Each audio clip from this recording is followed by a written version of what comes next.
So hi everyone, this is David from Hotspot. Today we're joined by Paul Bellezza, also known as Pabro, executive producer for League of Legends. So first of all, thanks for joining us today. Let's quickly just jump right into it. So Yeah. I wanted to talk about first about the current season. So obviously we saw that Riot made major changes, both in-game and also outside the game. How do you think let's say the 2025 season performed for you guys, and like were you guys satisfied with everything that you guys brought, and what do you think about the player feedback? Overall, we think the season performed pretty well in terms of tying everything together. We've never gone as full depth of making everything as intertwined as it was this year across all three of the seasons we did. And like we learned a lot. I think players showed us and told us that they appreciated that. I think so that was definitely a positive. I think the learning from that is, okay, well, some players like it, but not every player likes it. Players still like variety. And so for some, being in the same like kind of region or space, for example, the Summoner's Rift map is really inspiring and fun. For others, it can get a little bit tiring. And so some of the learning there is what's the right balance for how much should you change of what the map looks like, because some people don't always appreciate that. So we're learning how to tune that. Another area is with skins. Like some people were very excited that, oh, okay, the skin's tied into like the arc that we're doing. And others were like, yo, but I want my variety skins. I want my winter skins, whatever. And so I think the learning from next year is like, what's the new balance to do that right? I think we went pretty all in at the beginning of the year. And by the end of the year, we were already starting to adjust. I think we'll continue to learn that into next year. One of the first things I'm really glad about as a long season player is the addition of the winter map. Yeah. Well, I'm glad it was brought back. It's been so many years since I wanted it back, and I kind of wanted to ask you, how was it to be on the snow in the hot summer, like at the studio? It was really funny. They brought in an ice truck who made the ice over the course of an hour on campus, and it was a really hot day. So even though it was a hot day, I'm in this parka, still very cold being on the ice. And so we sat there for 30 minutes and my pants were soaked, but I was like, let's get the shot, man. We got to make this work. And I think it turned out pretty well. But more importantly, like players have been wanting that a long time. And so we wanted to really make it feel fun and festive. Speaking of the next season, I guess, so like some of the recent developments from the Riot team. The first one I want to touch upon is WASD, obviously. There's been a lot of buzz. I know that the Riot wanted to like find a new way to make the gameplay more accessible to probably new players, or like players who are used to playing oddly type of games. How's the development been going so far? What's like some of the biggest challenges you guys encounter while testing it out? And you can walk me through a little bit of that, Sure. of that as well. So overall, I think one of the biggest hurdles was us committing to us trying. For a long time, it's very speculative, like would it work, would it not work? I think we learned a lot from Swarm last year as like a potential to be like, hey, actually this could be pretty viable in League. Of course, there's problems to solve, but like we have a design team. They're really motivated. They really like to break things down and be constructive. So we at least had enough evidence to say, hey, we should try. And so I think that led to some exploration that showed promise. And it's not perfect, right? There's certain roles, that we're going to have to tune for, like auto attacking. There's some things we need to do. And there's some features that we've added to like make it easier for some players. Some roles in particular, like melee roles, like it can be a little difficult navigating minions and positioning yourselves. Whereas other roles, like it feels really smooth. So there's a lot still to work out. But I think the PvE has shown us that like, hey, it can be viable. And I think when it eventually hits live in certain queues, we're going to roll it out slowly to make sure we continue to iterate. But players en masse will tell us what's viable. Because a lot of it is speculative. Oh, it's going to work. Oh, it's not going to work. The truth is we won't really know until it's to a bigger audience, and then we'll be able to iterate. But we have our design team focused on adjusting to make sure it's a viable scheme without losing, the attention of mouse and keyboard. They both need attention. It's kind of a tricky question I wanted to ask you, but like, do you think that the new generation of players could potentially like adopt the WASD as something like permanent, and like, for example, see a new generation of pros that come to? Quite potentially.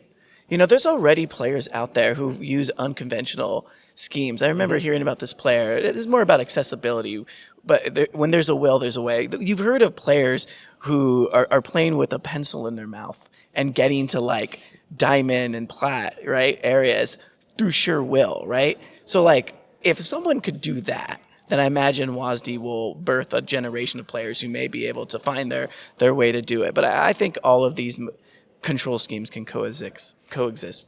Perfect. The next question, you mentioned Swarm. I actually wanted to like ask you a little bit about PvE game modes. I know, like, obviously we saw that Riot experimented with a couple of PvE modes in the past few years. So we saw, just to I think off the top of my head, Odyssey, Star Guardian, and stuff like that.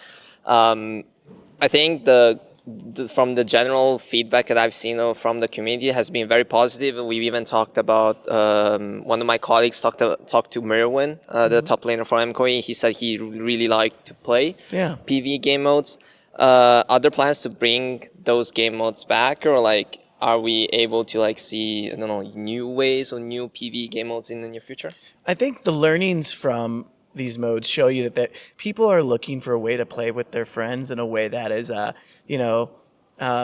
alternative than the traditional competitive league or even some of our other competitive modes. So it shows that there's definitely a need for players to want to just kind of relax and have fun, but still be challenged. And I think we brought Doombots back, right? That's PvE. It's difficult, right? And it's really hard. It was hell. Right? It was I hell. played it once. It was hell. It was super hell, right? But like, but being able to play with your friends together in that way is important. So I think we'll continue to learn and adjust accordingly. I think the thing I can say is that it's getting easier for us to make these types of modes. We've invested in our tech and our tools to be able to iterate on this stuff faster. In the old days, like making Odyssey was really, it took like over a year, right? Just because we didn't have the capability to do that. I think in more recent times, it still takes a while, but it's becoming easier and easier. And so with that capability, it gives us a chance to dream. So I can't reveal anything right now, but the future can hold anything. What's like one of the toughest challenges when it comes to like designing this kind of game modes? Can you walk me through a little bit of that? I think for design, it comes down to what audience are you serving, right? Like, who are you trying to like be more chill, and are you trying to design for speed and play time? Are you trying to design for like 100 to 200 hours worth of depth? Like those are hard challenges on any game. On top of doing that within League, which already has thousands of hours, right? So it's like it's a creative space to design in. It's extremely difficult, but we, like I was saying earlier, we have highly motivated game design team, highly passionate game design team. Problems are solvable, but sometimes you just need to prototype and be willing to try different things. So really, it's this figuring out what actually resonates for players. Sometimes the things that we think are going to work actually aren't as resonant as stuff that players really want. Got it. Speaking of designs, I kind of want to talk about champions. So obviously, we saw 3 champions released. I mean, so one is getting released. I think by the interviews out, we probably already know that Zaahen will be out. Basically, we also saw Mel and Yunara as the other 2 champions that made it to the season. Looking ahead, what can the players expect in terms of champion designs coming into the next season? Are there any particular themes or design goals that you guys want to achieve? It gives me kind of also the impression that we have kind of moved away from very highly mechanical kits. Some of the newer champions look a lot more simpler. Is that also kind of aligned with the philosophy of trying to make League as a game more accessible to a wider audience? I think with champions, we're always going to try to strike the balance of which ones do we want to be, still a lot of depth but approachable, and which ones we're comfortable with being like high skill, high mastery, like high control mechanisms, like a Hui, for example, right? The level of control, you need to do that well. I think one would argue that Mbessa could be quite complex for, you don't just pick her and go. You have to have nuance in there. So I think but we also look at, Yunara is approachable, but still like wards, like getting aggressive if you want to, but still like is quite understandable. So I think we'll continue to find where we can balance, and that's been true since the beginning of League. And so for next year, I think you'll continue to see us go, all right, what are the opportunity spaces? Where do they tie to the kind of thematic experiences we're creating? And where can we give love to the old roster? Okay. As we mentioned Zaahen, obviously, can you kind of tell the audience how did the champion come to fruition? How did you guys ended up because it seems to me like it reminds me of the old Aatrox. I must be honest. Yeah. Obviously, there's like a lot of different stuff, but it's like, was that taken as inspiration? How did you guys come up with the whole kit? Because it feel like it's clearly like looks quite strong. It's very uh, let's say very looks like a top laner. Like it's very bruisey. It has a lot of life steal. It wants to fight a lot. Can you kind of walk me through a little bit of that as well? Yeah, so I think we've been wanting to do another Darken for a while now, and I think we'd had some prototypes of it, but like as we kind of conceive this arc this whole year, we found an opportunity with the kind of thematic experience we're trying to create to be like, okay, this could be a good place to take those Darkens ideas and say, how do we deploy it to this moment? And so we actually explored quite a few directions before settling on top lane. And I think what kind of helped there was like the background of like, what is a Darken that is still kind of good? Because in the lore, Darkens were warriors against, a greater evil threat, and it was over time that they became corrupted. So we've seen plenty of corrupted Darkens. We're like, what does one that like kind of looks like the way they were supposed to be when they originally were doing what they're doing in the world would look like? And I think that as a starting point, and then the struggle of how do you like stave away, the negative influence that could happen. And so like that as a kind of a wrapper, I think helped inspire the design of like, hey, what is someone who could be aggressive, but like for good, right? To help you and your team like commit to fights and whatnot. And I think it's kind of like I'm not going to say an inverse, but like we definitely looked at some of the old directions. You mentioned Aatrox will revolve and be like, okay, what can we remember that was good and not good about old Aatrox, and how do we take those learnings and apply it to the situation? And I think like for Zaahen, right, you have to engage. You have to fight if you want to get to that guaranteed moment where we can commit and sustain through it. But if you're not and you don't know how to do it, you lose that opportunity. So I think it's up to you as a player to really take advantage of that. So as you can see, all of that just kind of molds together into a cool opportunity. And we nodded to, because he was going to be a glaive, there's similarities between Xin and his spear fighting that I think we could nod to, not one-to-one. So it just felt like a good set of chemistry for it to come together in the moment that it did. Got it. The next question is a little bit tricky because obviously I remember you the other day saying that you can't really reveal that much about Shyvana's upcoming rework. I know obviously you probably won't tell us when it's probably coming, but like, can you kind of walk us through what guys have you been working on for the rework? What was like the main goal, main design goal behind like making her more, I guess, more modern, or like more have a more how can we put it, like interactive gameplay in Summoner's Rift?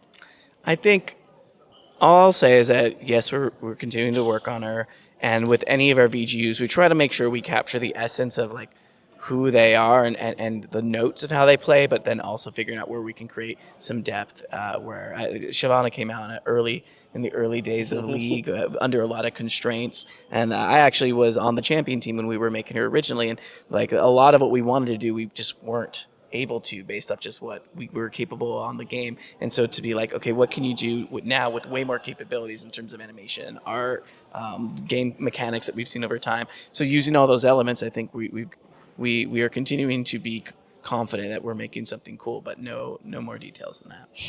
Okay, but I tried, I guess. I mean, I gave you a little bit. I kind of want to ask you what is it like being an executive producer for League? How is it? How are you on a daily, like on a day to day, in terms of like what you do at work, but also like outside? Yeah, I think overall, as someone who started at the earliest days as an intern when we were just making this game and seeing where it's gone, I've got to work on all different parts of the game in my many years on it, and so I have a lot of intimacy with how we make League and how we work with our players in our community. And so for me, it's an honor and it's humbling because ultimately I'm accountable for not only the game but the organization and the responsibility that we have to players. So I am a spokesperson for our team, and so the responsibility is very much like, how do we do right by players, and how do I make ensure that the environment by which we make this game is inspiring so that we can serve players. And so on the one hand, like that's a lot of pressure, but on the other hand, like, it's an honor to steward that. I've learned from a lot of good leaders in the past, and so I just try to take the lessons that I can to help guide us through that. And then personally, I think, it's not something I knew I was going to do. If you'd asked me 10 years ago, would I be in this position? I don't know if the answer would have been yes. I wasn't sure what my direction was. I like being a game producer. I like making games, but to be the steward of League, I wasn't sure. And eventually it all kind of came together. The opportunity came, and my passion for serving League came, and at a time when I could. And so it's honestly an honor. And just being here, and being frontline with players is really what gives me energy and a lot of the team energy. And getting to meet a lot of players here in Chengdu reminds us of that. And everyone around the world has this love of this game experience that we've all created, and that is like a great responsibility to like continue to make it something that just connects us as humans. And I find that to be very powerful and humbling. So, yeah. I guess what they say is you never know where life takes you. Exactly. But usually it takes you in a positive direction, in a great direction, I guess. It can. Speaking of players, last question. If you want to, prediction for today? I mean, we have some great players. We have some great teams. We have teams that have consistently been amazing. We have teams that, perform at their best at the critical point of pressure, and I think that it can go either way for KT or T1. You've seen T1 kind of go Super Saiyan a lot, and so I no doubt I can see that, but I wouldn't rule out the KT folks, right? And look, I'm from LA. We just had a crazy World Series with the Dodgers and Toronto, and they went to the final game and the final round of innings, and so that's where that sports passion comes through. So I'm just hoping for 5 games, some silver scrapes, and excellence in performance. Perfect. I guess that's the best way to run it off. Thank you a lot, Pabro. And let's see if your prediction, let's put it that way, ends up happening.